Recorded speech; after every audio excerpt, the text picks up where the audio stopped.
Tenses यानी काल। काल का मतलब होता है समय। टेंस किसी भी क्रिया यानी कि वर्ब का वह रूप है जिसमें हमें पता चलता है कि काम कब हुआ है, कब हो रहा है या कब होगा। यानी टेंस का सीधा सा मतलब क्या होता है? Time plus action. यानी कि कोई काम कब हो रहा है, उससे किस समय के होने का आभास हो रहा है, उसको हम टेंस बोलते हैं। टेंस मेनली 3 प्रकार के होते हैं: पास्ट, प्रेजेंट एंड फ्यूचर। इन हर प्रकार के 4 और उप प्रकार होते हैं। नंबर 1 है प्रेजेंट टेंस। प्रेजेंट टेंस के 4 प्रकार होते हैं: प्रेजेंट इंडेफिनिट टेंस, जिसको सिंपल प्रेजेंट भी बोलते हैं; second present continuous; third present perfect and fourth present perfect continuous. ये 4 प्रकार प्रेजेंट के होते हैं। इसी तरीके से चारों प्रकार पास्ट के भी होते हैं और चारों प्रकार फ्यूचर के भी होते हैं। पहला है present indefinite tense. Present indefinite tense उस समय प्रयोग होता है जब हम रोजाना होने वाली आदतों के बारे में बताते हैं, सामान्य सत्य यानी कि यूनिवर्सल ट्रूथ्स, नियमित कार्य डेली रूटीन बताने के लिए करते हैं, और कभी कभी भविष्य की निश्चित घटनाओं की बात करते हैं। भविष्य में जो भी घटनाएं निश्चित रूप से होने वाली है, यानी कि फ्यूचर में जो भी स्केड्यूल्ड इवेंट्स होंगे, वहाँ पर प्रेजेंट इंडेफिनिट का यूज़ होगा। आइए अब बताते हैं हम इन्हें 3 प्रकार से: अफर्मेटिव यानी कि सकारात्मक वाक्य, नेगेटिव यानी नकारात्मक वाक्य, और इंटरोगेटिव यानी प्रश्नवाचक वाक्य में कैसे प्रेजेंट इंडेफिनिट का यूज़ किया जाता है। आइए देखिए एग्जाम्पल से। अफर्मेटिव सेंटेंस में प्रेजेंट इंडेफिनिट का स्ट्रक्चर कैसे बनेगा, देखिए। सब्जेक्ट प्लस V1 वर्ब की first form plus object. Subject यानी कि जो काम करता है उस सेंटेंस में, वर्ब जो काम उस सेंटेंस में हो रहा है, और ऑब्जेक्ट का मतलब क्या या किसको से उस सेंटेंस में जो भी आंसर हमारा मिल रहा है उसको ऑब्जेक्ट बोलते हैं। पहला एग्जाम्पल है आई प्ले क्रिकेट। इस सेंटेंस में आई तो सब्जेक्ट हो गया जो काम कर रहा है, प्ले वर्ब हो गई जो काम हो रहा है यानी कि खेलना, क्रिकेट ऑब्जेक्ट हो गया क्या खेला जा रहा है, क्रिकेट। अब इसमें इंटरेस्टिंग चीज़ एक और है जो जानने लायक है कि सब्जेक्ट हमारा अगर ही, शी, इट या कोई नेम है तो वर्ब जो हमारी होगी उसकी फर्स्ट फॉर्म में एस या एस लगता है। किस टेंस में? प्रेजेंट इंडेफिनिट टेंस में। सेकंड एग्जांपल देखिए, she reads the newspaper daily. यहाँ पर शी जो हमारे सब्जेक्ट की जगह पर आ रहा है, वहाँ पर रीड में हमने एस लगाया है, कहीं पे ये ईएस भी लगता है। ये सिर्फ प्रेजेंट इंडेफिनिट टेंस में ही लगता है, तो ये बात ध्यान में रखने लायक है। जब भी वर्ब की फर्स्ट फॉर्म में एस या ईएस कब लगेगा? जब भी सब्जेक्ट हमारा सिंगुलर होगा, ही होगा, शी होगा, इट होगा या कोई सिंगुलर नेम होगा, तो उसके साथ हमेशा वर्ब की फर्स्ट फॉर्म में एस या ईएस लगेगा ही लगेगा। अब नेगेटिव वे में देखिए कैसे प्रेजेंट इंडेफिनिट टेंस के सेंटेंस का स्ट्रक्चर बनता है। सब्जेक्ट प्लस डू और does plus not plus verb की first form plus object. Examples देख लीजिए। I do not like tea, मुझे चाय पसंद नहीं है। Second, he does not watch TV at night. यहाँ पर ध्यान देने वाली बात यह है, जब भी हमारा सब्जेक्ट प्लूरल होगा या आई वी यू दे ये होगा तो वहाँ पर हमेशा नोट से पहले डू लगेगा। अदरवाइज़ जब भी सब्जेक्ट हमारा सिंगुलर होगा, ही, शी, इट या कोई भी सिंगुलर नेम होगा, तो वहाँ पर नॉट से पहले डज का यूज़ होगा। और वर्ब की फर्स्ट फॉर्म से साथ ही एस और ई एस हट जाएगा, वो नहीं लगेगा। अगर डू और डज यूज़ कर रहे हैं तो वर्ब की फर्स्ट फॉर्म में एस या ई एस नहीं लगता। थर्ड देखिए, इंटेरोगेटिव सेंटेंस का स्ट्रक्चर। यहाँ पर डू या डज को सब सेंटेंस के सबसे पहले लगा लेते हैं, उसके बाद सब्जेक्ट आता है, फिर वर्ब की फर्स्ट फॉर्म और फिर ऑब्जेक्ट और फिर question mark. Examples, do you go to school, क्या तुम स्कूल जाते हो।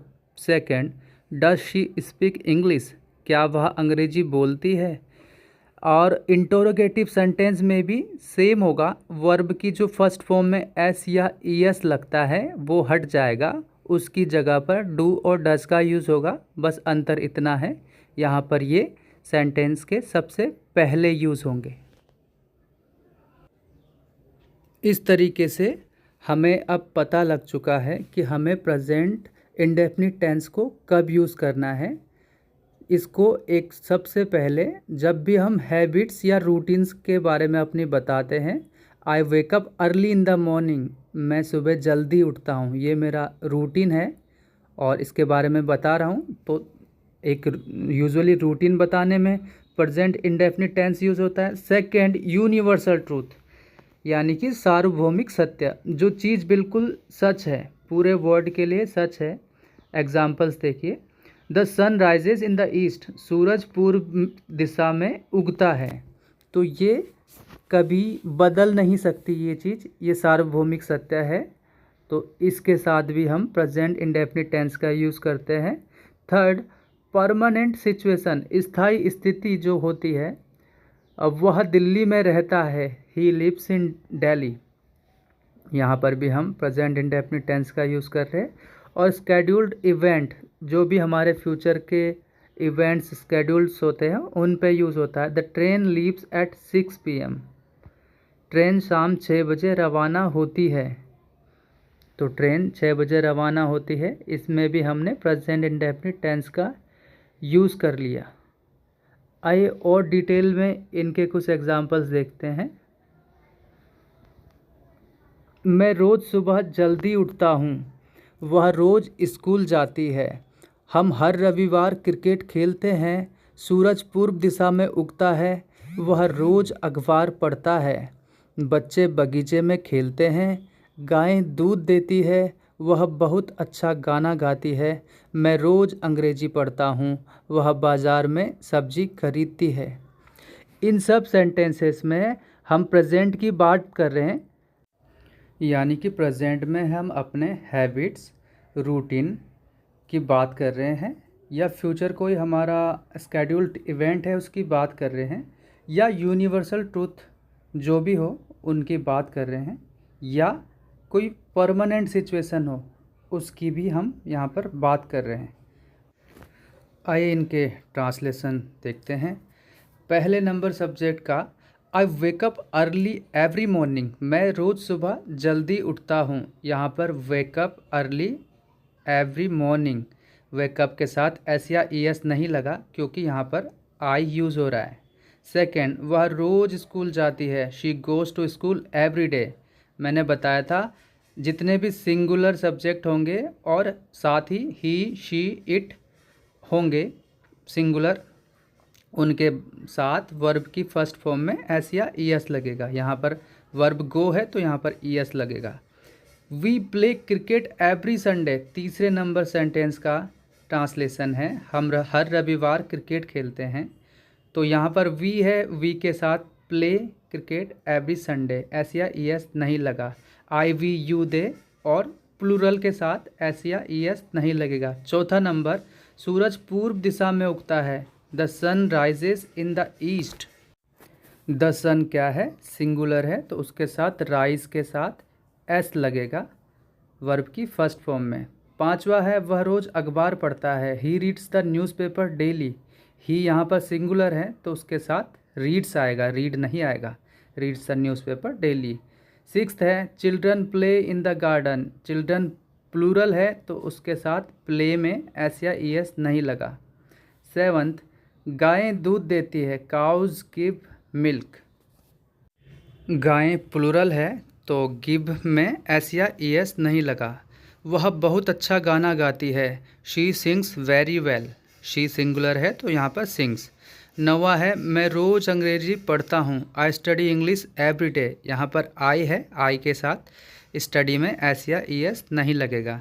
10th है वह बाज़ार में सब्जी खरीदती है। She buys vegetables in the market.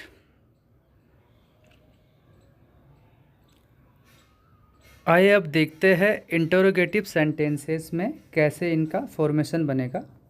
I wake up early every morning का क्या हो जाएगा? Do I wake up early every morning? क्या मैं रोज़ सुबह जल्दी उठता हूँ? यहाँ पर आई है तो आई, वी, यू, दे और जितने भी प्लूरल सब्जेक्ट होंगे उनके साथ डू का यूज़ होगा उसको क्वेश्चन बनाने के लिए, इंटरोगेटिव बनाने के लिए। और साथ ही साथ ही, शी, इट और जितने भी सिंगुलर सब्जेक्ट होंगे उनको क्वेश्चन बनाने के लिए डज़ का यूज़ होगा और वर्ब की फर्स्ट फॉर्म से एस या ई एस हट जाएगा। सेकेंड एग्जाम्पल देखिए, she goes to school every day. Does she go to school every day? यहाँ पर डज़ का यूज़ करके हमने इसको क्वेश्चन बनाया। साथ ही जो हमारा वर्ब है गोज़ से हमने ई एस हटा दिया और वो ई एस हमारा कहाँ लग गया? डज़ में, DOES, डज़। इस तरीके से ध्यान रखने वाली बात है, जहाँ पर भी सिंगुलर हमारे सब्जेक्ट होंगे वहाँ पर क्वेश्चन उस सेंटेंस को बनाने के लिए प्रेजेंट इंडेफिनिट में हमेशा डज़ का यूज़ होगा और वर्ब की फर्स्ट फॉर्म से एस या ई एस साथ ही हट जाएगा। तो सारे बाकी सेंटेंसेस को देख लीजिए पॉज करके और समझ लीजिए।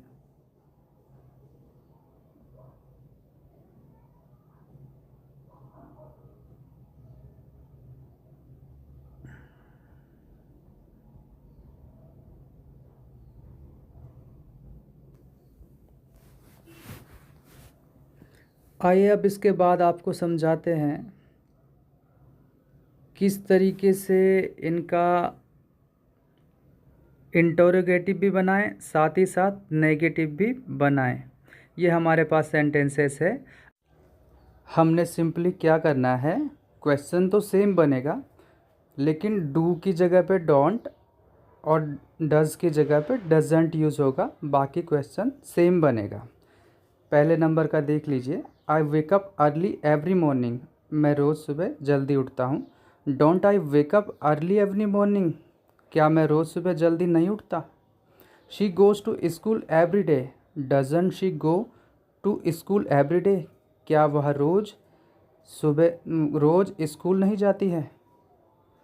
तो इस तरीके से इनका फॉर्मेशन होगा, जो इंटरोगेटिव भी होगा साथ ही साथ नेगेटिव भी होगा। सारे सेंटेंसेस के कन्वर्जन देख लीजिए अच्छे से।